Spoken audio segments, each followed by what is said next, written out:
Pelajaran SBDP kelas 6 pertemuan ke-7. Hai Soleh Soleha. Assalamualaikum. Good morning kiddos. How are you today? I hope you are in good condition. Ya, anak-anak sekalian, Mister ingin mengingatkan meski kita masih dalam pembelajaran PJJ jarak jauh, kita harus tetap semangat. Keep calm and tetap semangat. Okay. Supaya hari-hari kita penuh warna dan ingat semangatnya karena Allah ya. Nah, supaya kalian tambah semangat, inilah saatnya untuk kuis. Coba ini pertanyaan ya. Berapakah jumlah suku bangsa di Indonesia? Ayo, siapa yang bisa jawab?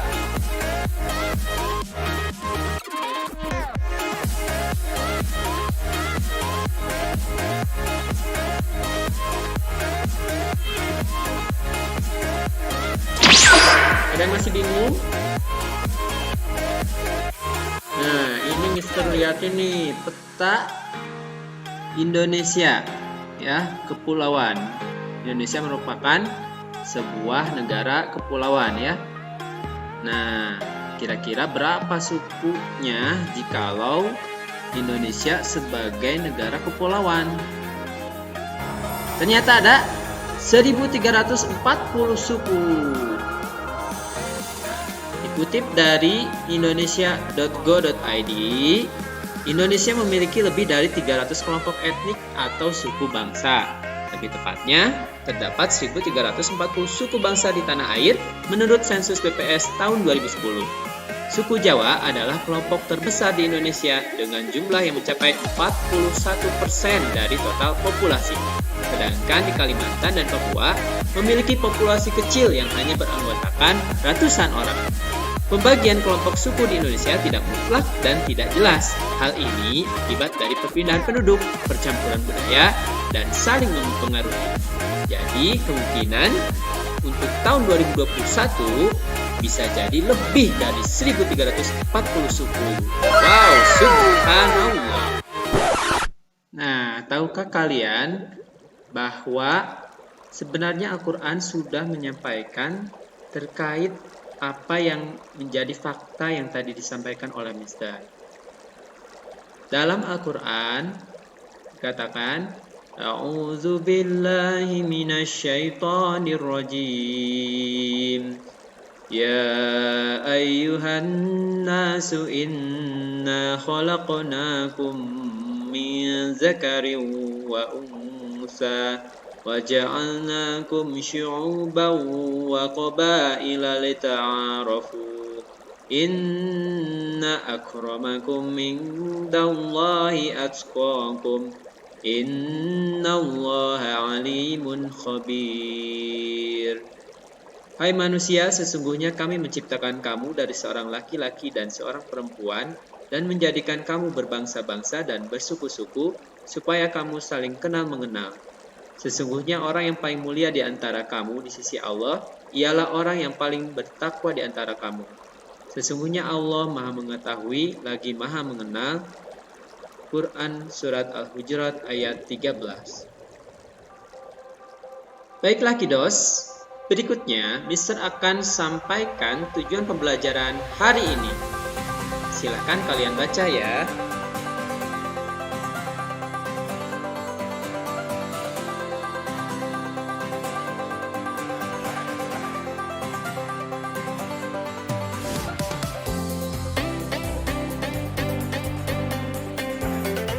Oke, berdasarkan tujuan pembelajaran hari ini, kita akan belajar dan praktik tentang ragam tarian daerah di Indonesia.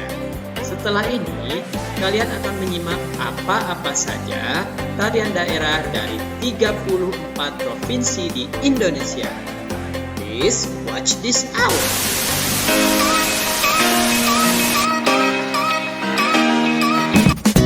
Aceh,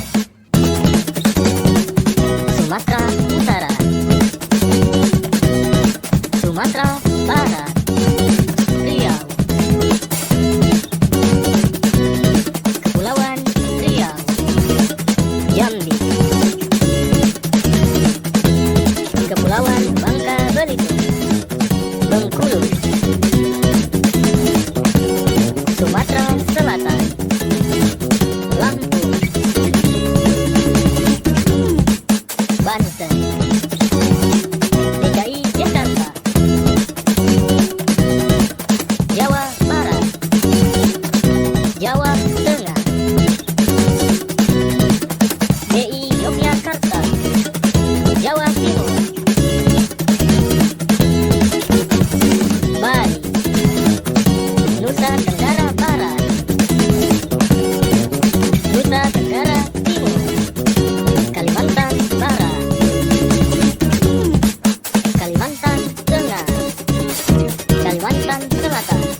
bagaimana video tadi? Alhamdulillah, kalian sudah tahu 34 tarian yang berasal dari 34 provinsi di Indonesia.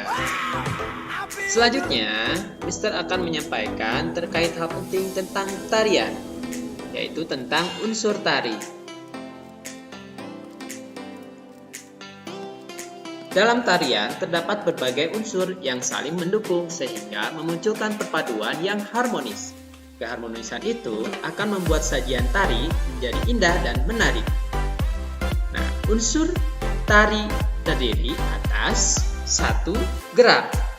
Gerak tari adalah serangkaian gerakan indah dari anggota tubuh yang dapat dinikmati oleh orang lain. Gerak tari diperagakan berdasarkan ruang, waktu, dan tenaga. Gerak tari Nusantara sangat beragam. Gerak tari dari suatu daerah berbeda dengan daerah lain. Nah, inilah yang menyebabkan satu gerakan dan gerakan yang lainnya itu bermacam-macam. Yang kedua adalah tata busana. Tata busana tari adalah segala pakaian yang dipakai oleh penari pada saat mempertunjukkan suatu karya tari.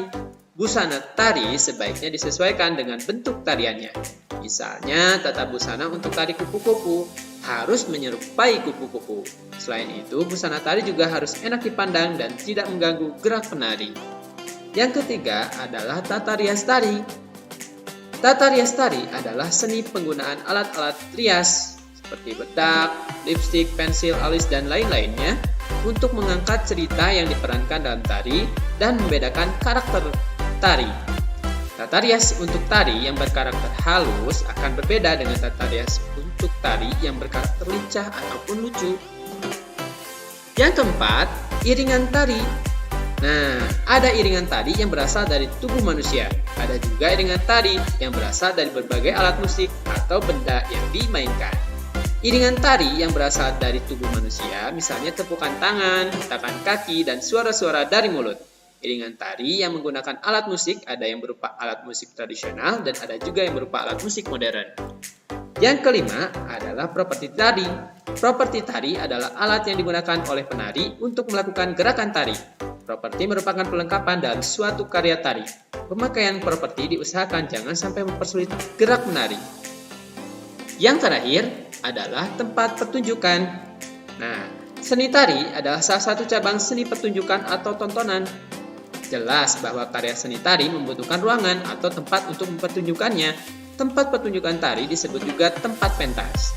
Jenis tempat pentas tari diantaranya berupa pendapa dan panggung berbentuk prosedur. Oke kids, inilah saatnya untuk exercise. You're the last one. Complete the mission. Pilih salah satu tarian daerah yang kalian sukai atau yang sesuai daerah asal kalian. Contohnya, kalian orang Sunda nih. Kalian bisa pilih tari ronggeng Bugis, tari jaipong, tari wayang, tari topeng Cirebon, atau tari merak. Pilih salah satu ya. Searching video tarian tersebut di web atau YouTube dengan didampingi orang tua atau wali sesuai dengan tarian daerah yang kalian pilih. Simak video tersebut dan berlatihlah berulang kali sampai kalian kuasai gerakan tariannya. Rekam hasil latihan kalian melalui video dengan durasi maksimal 1 menit. Kirim via portal atau WhatsApp guru kalian. Selamat mencoba. Insya Allah kalian bisa ya. Pastilah, mudah kan? Mantap! Oke kids, alhamdulillah that's all for today. Jangan lupa untuk mengupload tugasnya tepat waktu ya. Mister tunggu sampai hari Senin. Thanks for watching. See you next time. Bye. Wassalamualaikum warahmatullahi wabarakatuh.